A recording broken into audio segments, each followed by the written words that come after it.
As I crossed the entrance to the theater, an environment that had so often brought me peace and refuge, I was overcome by a bitter sensation.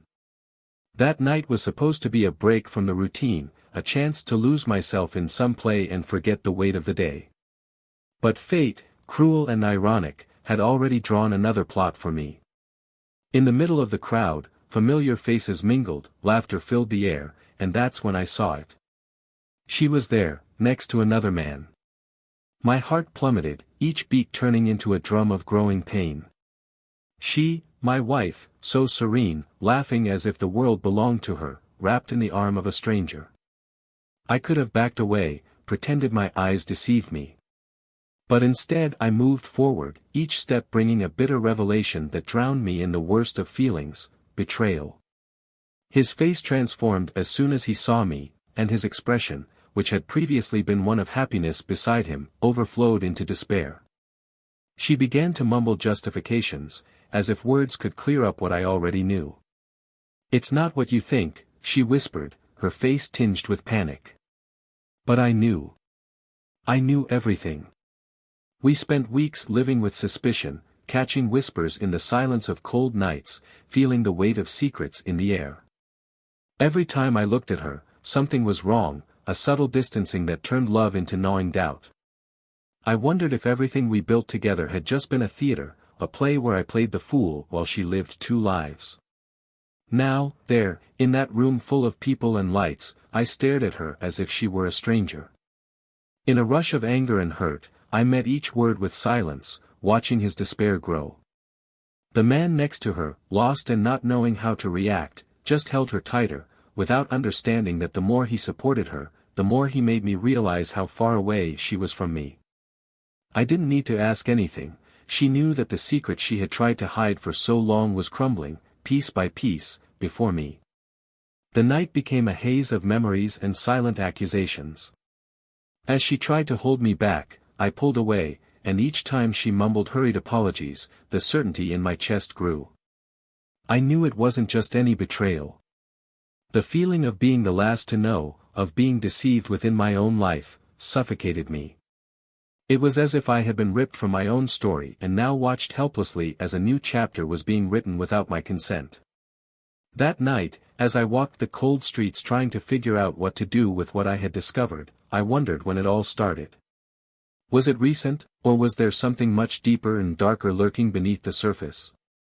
I remembered the moments when she would be absent for no reason, the excuses that seemed innocent, but now sounded empty and cold. I wondered how many times I had been ignored, left aside while she built a parallel life.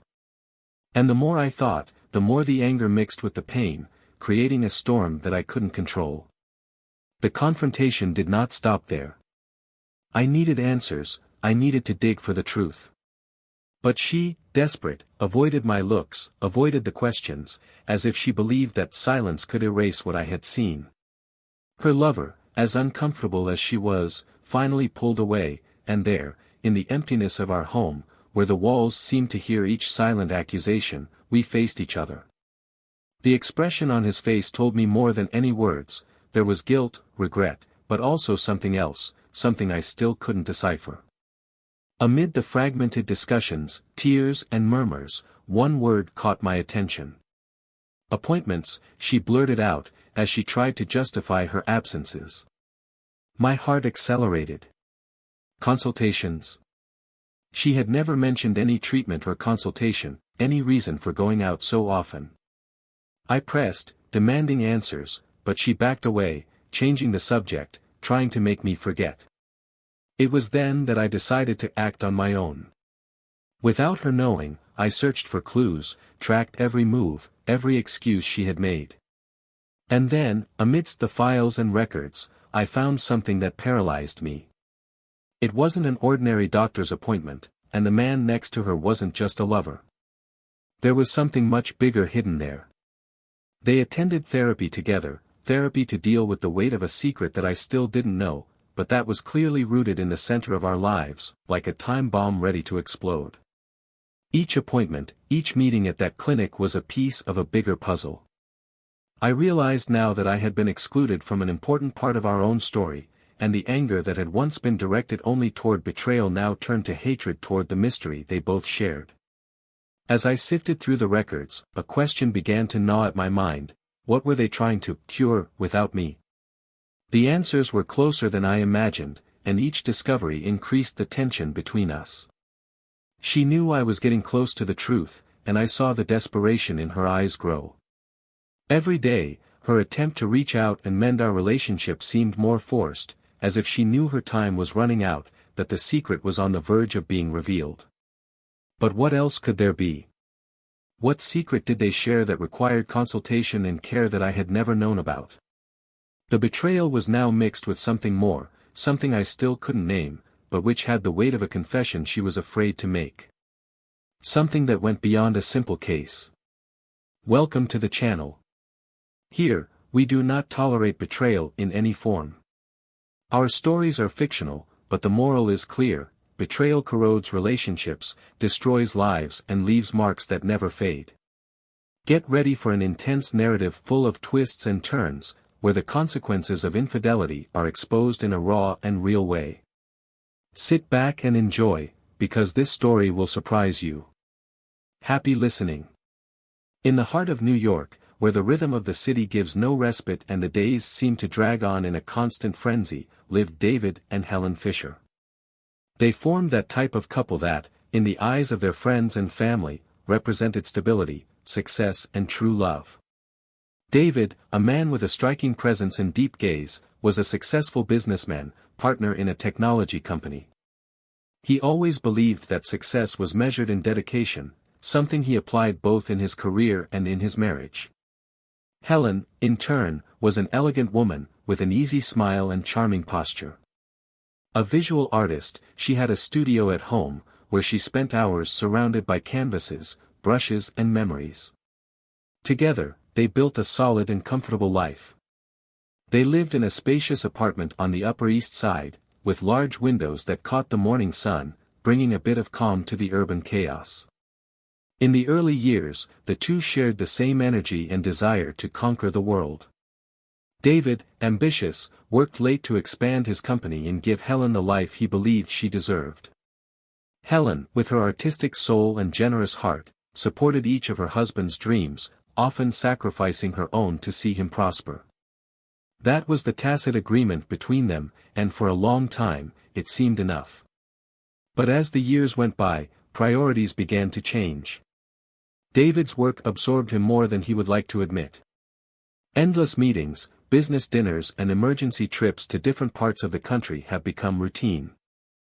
And more, he felt that the success he had sought so much was coming to fruition, but the cost seemed greater and greater. By the time Helen got home, she was almost always asleep, exhausted after spending the day focusing on a new artistic project or organizing local exhibitions. On the nights they spent together, their conversations would be limited to a simple "How was your day?" followed by quick and often empty answers. Helen, who had always found refuge in her art, began to feel that something was missing that her brushes could not fill. Sometimes she found herself alone in the studio, staring at a blank canvas, unable to create. It was as if the colors and shapes that once filled her life with joy were disappearing, giving way to a restlessness that she could barely name. And, although she didn't want to admit it, that restlessness was also a growing loneliness, something that her pride and love for David prevented her from confessing to him. She loved him, but there were days when his physical presence didn't seem enough to dispel the emptiness that was slowly settling in. On the rare occasions when David noticed the sadness in his wife's eyes, he tried to start a conversation, ask if everything was okay, but Helen always responded with a smile that he knew was forced. David recognized the discomfort, but believed it was something temporary, a result of the pressures they both faced. He was convinced that the love between them was strong enough to overcome any adversity. "It's just a phase," he told himself, "soon things will go back to normal." Friends noticed the distance, but no one dared comment. Those who knew them closely saw them as an exemplary couple, who managed to harmonize love and ambition without compromising one for the other. To the outside world, David and Helen were the couple that everyone admired, and perhaps this was the biggest weight they carried, the need to keep up appearances, to maintain the image of happiness and stability that was no longer so true. On weekends, the couple tried to rescue what used to bring them closer together. Sophisticated dinners, walks in Central Park and trips to the theater were part of their efforts to rekindle the flame that, little by little, seemed to be fading. On one of these nights, Helen suggested that they go to the theater to watch an acclaimed play that was playing. David readily agreed, despite being exhausted. For him, any opportunity to be with Helen was a chance to make up for lost time and show that, despite everything, he still loved her deeply. However, as they prepared to leave that night, Helen hesitated. David noticed, but preferred not to insist that she express what she felt. In silence, he just hugged her, as if his gesture could calm the turbulent waters that seemed to arise between them. On the way to the theater, the city lights reflected in Helen's eyes, as she looked out the window, thoughtfully. David watched his wife's profile, trying to decipher her thoughts, but Helen was in a place where he couldn't reach her. The play began, but for David, something was wrong. He looked at Helen, who was watching the spectacle with a distant, almost anxious expression. At certain moments, she looked away at the theater's entrance door, as if she were waiting for something, or someone. David tried to shake off the discomfort, but anxiety began to build in his chest, and he found himself unable to focus on the stage. Helen, on the other hand, was trying her best to concentrate on the play. He felt the weight of David's gaze, but he refused to look at him directly. Something that night seemed different, a strange feeling that she didn't know if it was the result of the guilt she was trying to suppress or the anguish that consumed her.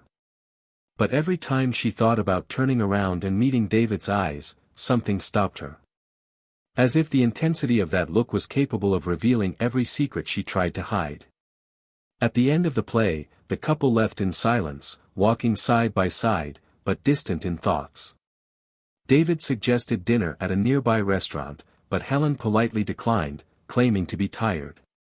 The truth is that she knew that silence was too risky, that prolonging any conversation could lead to revelations that she was not prepared to face. And so, they returned home, each lost in their own world.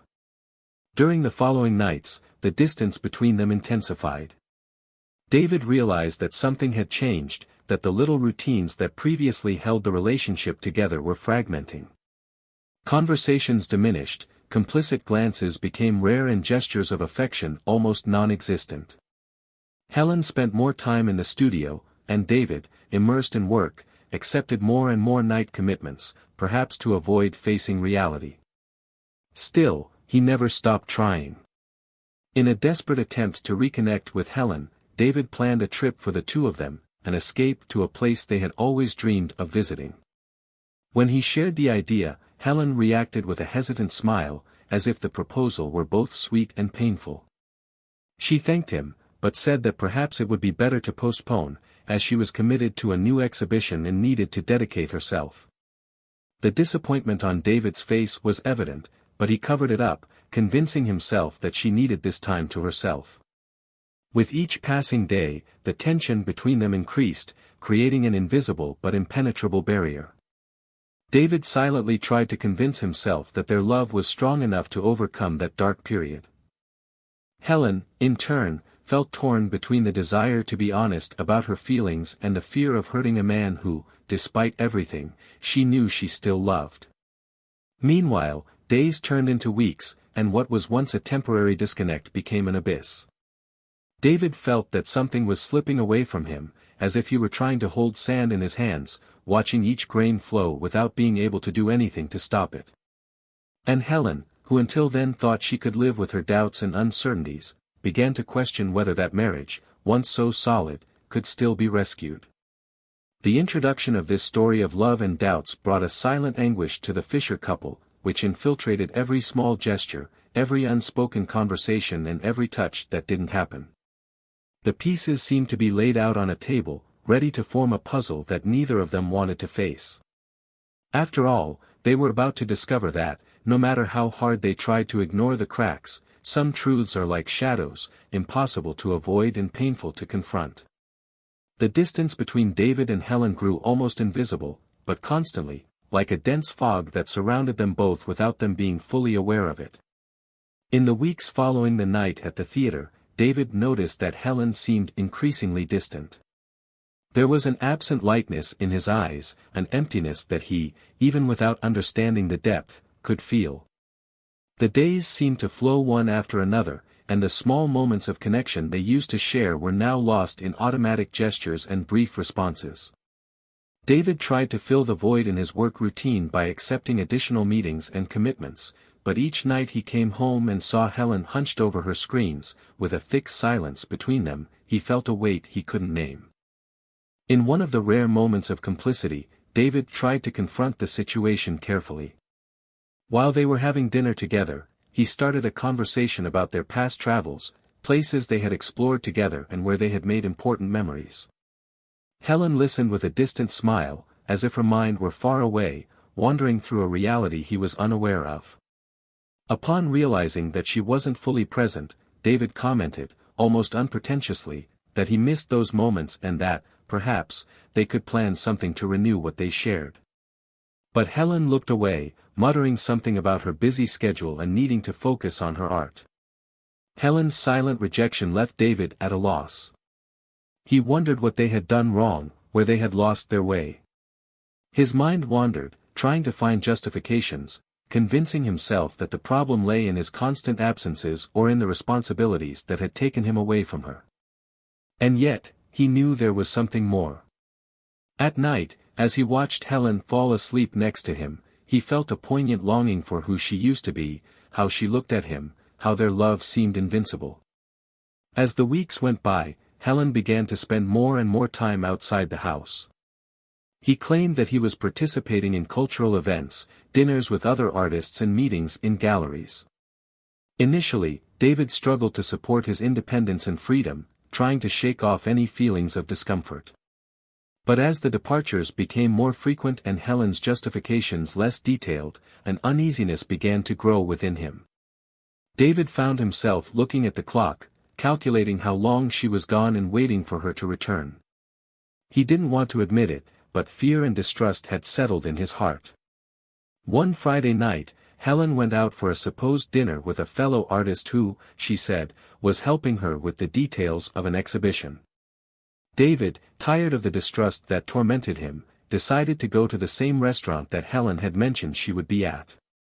Upon entering, he quickly searched the room around him, but found no sign of her. He ordered a drink at the bar and waited, believing that perhaps she would appear soon, but time passed and Helen did not appear. As David waited, lost in a mix of anxiety and frustration, he was interrupted by his cell phone ringing. It was a message from a close friend, who, coincidentally, was at the restaurant that night. He commented, in a casual tone, that he had seen Helen at a table away, but that she seemed to be accompanied by someone, a man that David did not know. David felt his heart speed up. Without responding to his friend, he looked around, trying to locate Helen. At the back of the restaurant, in a discreetly secluded area, David saw her. Helen was there, next to a man, laughing at something he had said, with an expression of lightness and brightness in her eyes that he hadn't seen in a long time.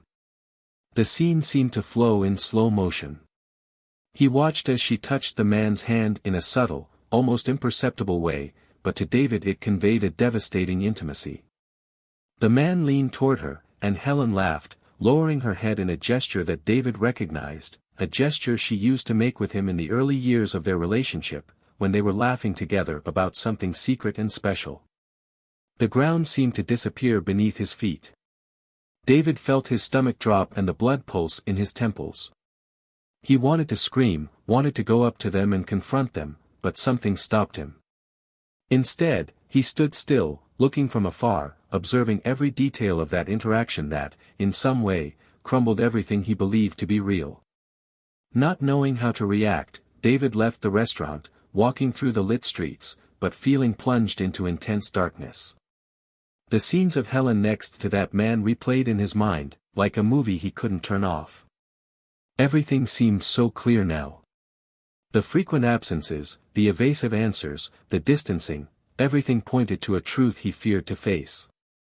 When he got home, David waited. The clock seemed to count the minutes with cruel slowness, each second increasing his pain and anger. He sat in the living room, in heavy silence, waiting for the sound of the door, the moment when she would return. When Helen finally entered, he regarded her with a coldness she hadn't expected. Helen tried to smile, but when she met David's intense, questioning gaze, her expression fell.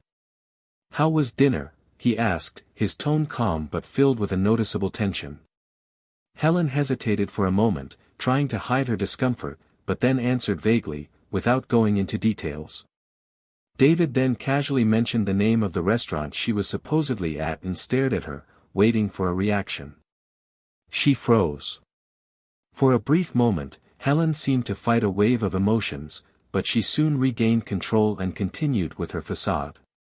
However, David's silence and coldness made her increasingly nervous. He could see in her eyes the guilt she was trying to hide, and it only increased his pain. "I saw you, Helen," he said, finally blurting out the truth. Her expression fell completely, and he realized he didn't need any more confirmation. She tried to get closer, tried to say something, but David raised his hand, asking her to stop. Anger mixed with disgust showed in his every gesture. Helen, now defenseless, lowered her head, unable to meet her husband's gaze. The silence between them became an abyss, full of unspoken words and accumulated resentments. She knew there was no excuse that could lessen the impact of what he had just discovered. David, in turn, felt betrayed on a level he never imagined possible. "Who is he?" The question came out in a hoarse, almost imperceptible whisper. Helen hesitated, taking a deep breath before responding, and when she finally did, her tone was low and filled with a sadness that David didn't recognize. She tried to explain that everything was more complicated than he could imagine, that this relationship was not what he thought. But the justifications sounded empty. David watched her, fighting an avalanche of emotions. Her every word felt like a blow, a failed attempt to fix the irreparable. He didn't know whether he felt more anger or despair. The pain of betrayal was going through him, and at the same time, something in him still wanted to understand why, as if the answer could, in some way, bring relief. The night continued between discussions, fragmented and intense, where both found themselves unable to find a balance. Helen was trying to explain, but each explanation seemed to deepen David's hurt even more. They were stuck in a situation that neither of them knew how to undo. Finally, exhausted and unable to continue listening, David withdrew, leaving Helen alone in the room, where she remained silent, staring at the emptiness around her. The atmosphere was thick, and the truth of the betrayal had been exposed like an open wound that they both knew would leave scars. But there was still something more, something David couldn't predict, a secret still hidden in the shadows of everything that had been revealed that night. David didn't sleep.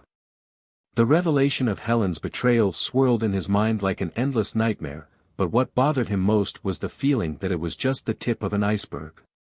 For the first time, he allowed himself to question everything, the vague details, the shallow excuses, the absences that he previously ignored out of blind trust. Now, in his mind, the pieces were beginning to come together in a disturbing way. That morning, he felt like he needed answers. Helen, still shaken from the previous night, tried to act normal, but her gaze avoided David's. He watched her every move, every cautious word she said. Finally, unable to bear the deafening silence between them, David confronted her again. "Why don't you tell me the whole truth, Helen?" he asked, his voice firm but filled with latent anguish. Helen froze, and he saw the fear written across her face, as if what came next was far worse than anything he could imagine. She hesitated, the words seeming to weigh more than she could bear. "David, it's not that simple," she began, looking away. "I never wanted you to know like this. I thought I could handle it, alone." David felt his chest tighten. Alone? What was she trying to hide that required so much secrecy? He approached her, more serious than ever, and said in a serious tone, "If there's something I don't know yet, this is the time. There can be no more secrets between us, Helen." Helen took a deep breath, clearly in an internal dilemma, and then seemed to give in, as if the force that had kept her silent had finally broken. I went to a clinic, but not just any clinic, she confessed, her voice barely audible. David looked at her, perplexed. A clinic? What kind of clinic? He expected everything except what he was about to hear. She lowered her head, as if she were about to confess something that had been consuming her for a long time. It was a therapy clinic, for couples like me and him. David absorbed the words in absolute shock, but Helen continued before he could fully process. It was there that I realized it wasn't just a case, but something that I was trying to understand, trying to justify. David's fury began to boil over, but he tried to keep himself in control. You were in a clinic, with him? Couples therapy with your lover? This is absurd. He raised his voice, unable to contain his indignation. Helen closed her eyes for a moment, swallowing her shame. I know it sounds crazy, but I felt like I needed help, to understand what was happening to me, to understand why I was moving away from you. David, still dazed, walked to the window, struggling to make sense of it all. He wanted to scream, but at the same time he felt a dark curiosity growing in his chest. Something told him that it wasn't all yet. With a colder tone, he finally asked, "What else is hidden, Helen? Why would you need therapy to understand something that should be clear as day?" Helen looked at him, fighting panic, and then decided for the first time to reveal what she kept secret, like a wall that she feared would destroy everything. David. I was afraid of what I felt when I was with him, afraid because he became someone with whom I shared something very deep, something you might never understand. David, offended, crossed his arms and challenged her with his gaze. Try. Make me understand. Or perhaps, Helen, you have never even tried. Helen took a deep breath and said, almost in a whisper, I never planned this, David. But he was part of something I was missing. He listened to me in a way that you stopped doing. David interrupted, is that your excuse? Someone who listened to you? Is this the basis for you to throw away everything we have built? Helen, overcome by an emotion she had until then kept hidden, looked him in the eyes and, for the first time, something between anger and sadness escaped her words. I was losing myself too, David. I was sinking into something I could no longer control. I sought help, therapy, but not to fix what was between us. I was trying to fix myself. David, silently, absorbed the revelation with a mixture of shock and bewilderment. Yourself. Helen, what are you saying? She paused, pain showing in every word as she blurted out, David, this betrayal was a desperate way of understanding who I had become. I never wanted you to get involved in this, because it was something I didn't understand myself. And, at the end of each session at that clinic, I found myself more divided, more confused, and even more unable to look you in the eye. David's anger gradually dissipated, replaced by a deep sadness, as if he was finally understanding the gulf between them. Helen, that's no excuse for cheating on me, but, was that such a big deal? She nodded, her eyes teary. I felt lost. This man, he seemed to show me a version of myself that I thought had disappeared. David felt a pang of compassion and pain at the same time. The betrayal still burned, but the realization that his wife was also in a silent struggle with herself turned his anger into an even more intense pain. And now? What are we going to do with all this? The silence that followed Helen's revelation seemed immense, filling every corner of the room and enveloping them both in suffocating anguish.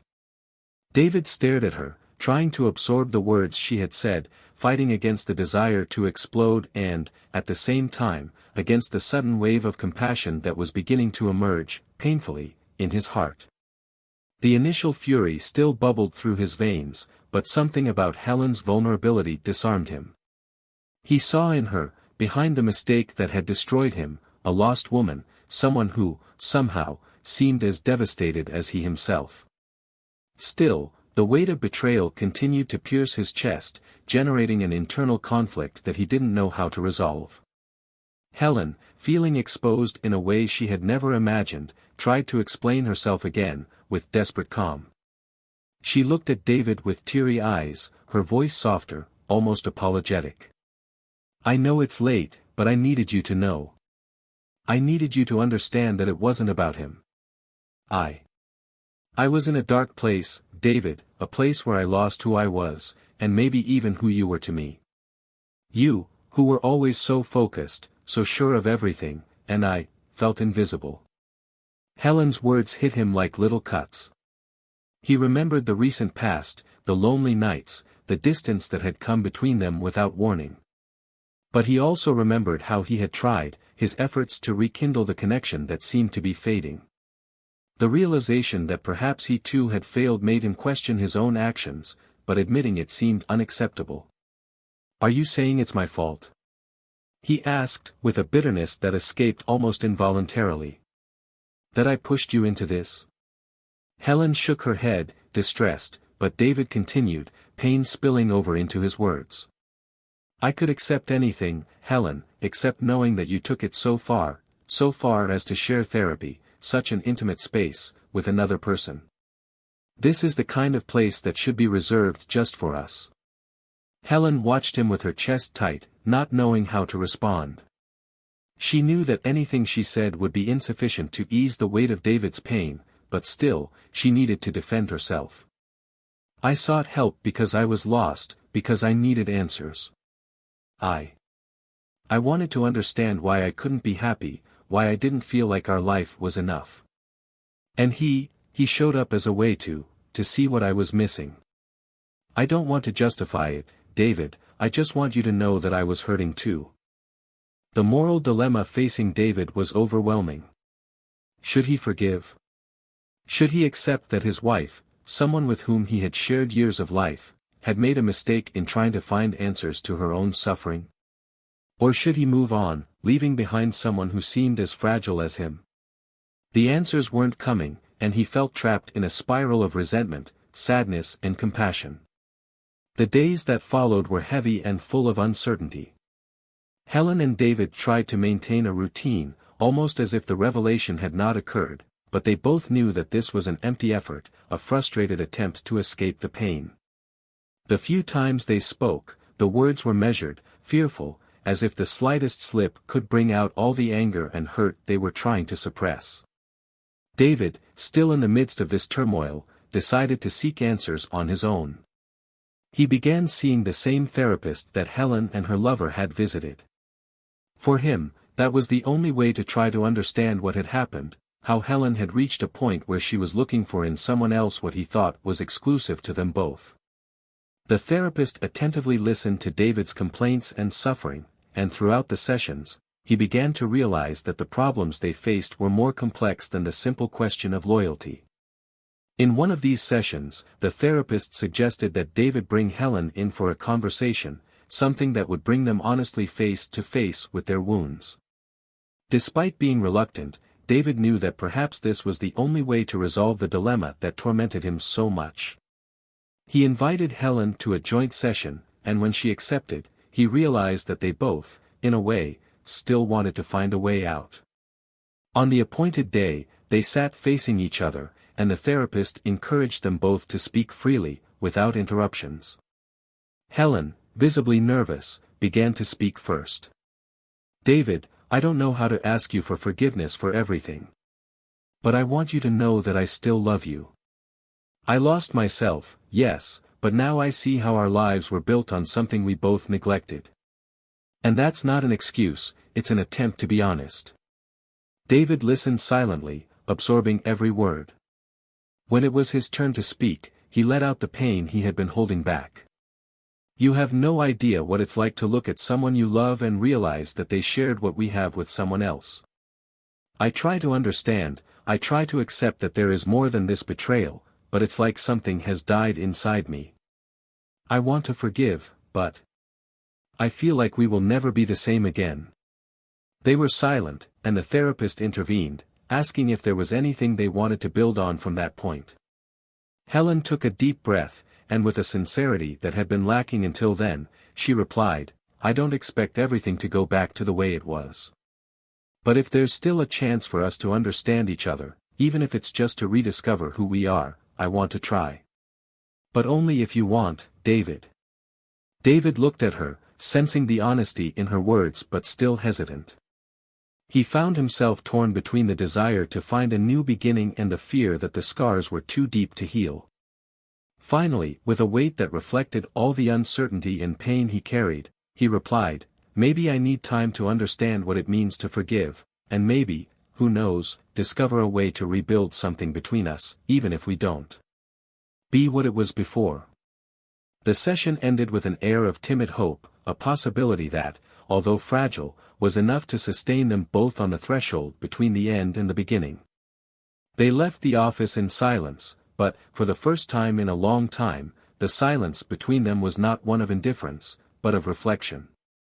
They both knew that the road would be long and full of uncertainty, but for the first time, there was a chance, minimal, but real, that, together, they could try to heal the wounds that betrayal and time had caused. That night, as David watched Helen from across the table, he didn't feel the same love as before, but rather something new, something more contained, a form of compassion and understanding that he didn't know he was capable of feeling. Maybe it wasn't the end, maybe there was an opportunity to rewrite his story, but for now, he would choose to proceed cautiously, learning, one day at a time, to deal with the weight of the past and the uncertainty of the future. The morning after his last therapy session, David woke up with a strange calm, as if the night had soothed him after months of torment. When he looked to the side, he saw that Helen was still sleeping. Watching her like that, so calm, brought back a wave of memories that had previously brought him comfort, but now seemed faded, like an old photograph. He knew they had reached their limit. There was still a lot to be said, but he felt there was no more room for words. Helen woke up and noticed David's thoughtful look. There were no words exchanged, but they both felt that something was about to change. Later that day, Helen proposed a walk, something they used to do in the early years of their marriage, when everything was lighter. David, hesitantly, accepted. They walked together in a park, exchanging a few words, each absorbed in their own thoughts. It was as if they were both trying to say goodbye silently to the life they had built, saying goodbye to each other and who they had been. That night, Helen decided to talk about what she had been holding back since the betrayal was revealed. David, I know I can't erase what happened. I know we will never be the same. But perhaps our relationship doesn't need to end here. Maybe we can find a new way to coexist, to be friends, if not more lovers. She took a deep breath, waiting for a reaction he seemed reluctant to give. I don't expect you to forgive me completely, but maybe we can start over, somehow. David was silent, taking in each word cautiously. He looked at Helen, and the compassion he felt for her was real, but also painful. Helen, he said finally, his voice low and steady, I understand what you're saying. And maybe, at some point, I will be able to forgive you. But I need something that only time can give me. Today, I need to stay away, I need to discover who I am without this shadow of the past. Helen tried not to show her disappointment, but he noticed the contained light in her eyes. David continued, this is the only way we can be fair to who we were and who we have become. I can't pretend it doesn't hurt, and I can't give you the forgiveness you want right now. Maybe one day, but not today. The decision was mutual, even if painful. They decided to separate, each one looking for a fresh start that, in some way, seemed truer. Helen returned to their apartment to organize her belongings, the feeling of emptiness deepening as she packed her remaining memories. She knew that David needed to follow his path, and although regret weighed heavily, she also recognized that she needed to face what she had done without expecting immediate redemption. David, in turn, decided to travel, to get away from the city that now seemed full of memories he didn't want to revisit. In an isolated cabin in the mountains, he spent days reflecting, trying to figure out what he wanted for his future. Far from the chaos and painful memories, he began to realize that, despite everything, there was a space to rebuild his own identity, to move forward, even if alone. A few weeks later, Helen met the therapist at one of the galleries she frequented. He greeted her, but his expression was neutral, distant. "Helen, you had a chance to reconnect with yourself." And he also had the chance to realize that, sometimes, looking for answers from other people has consequences that we would never imagine. The therapist's words echoed in her mind as she watched him walk away.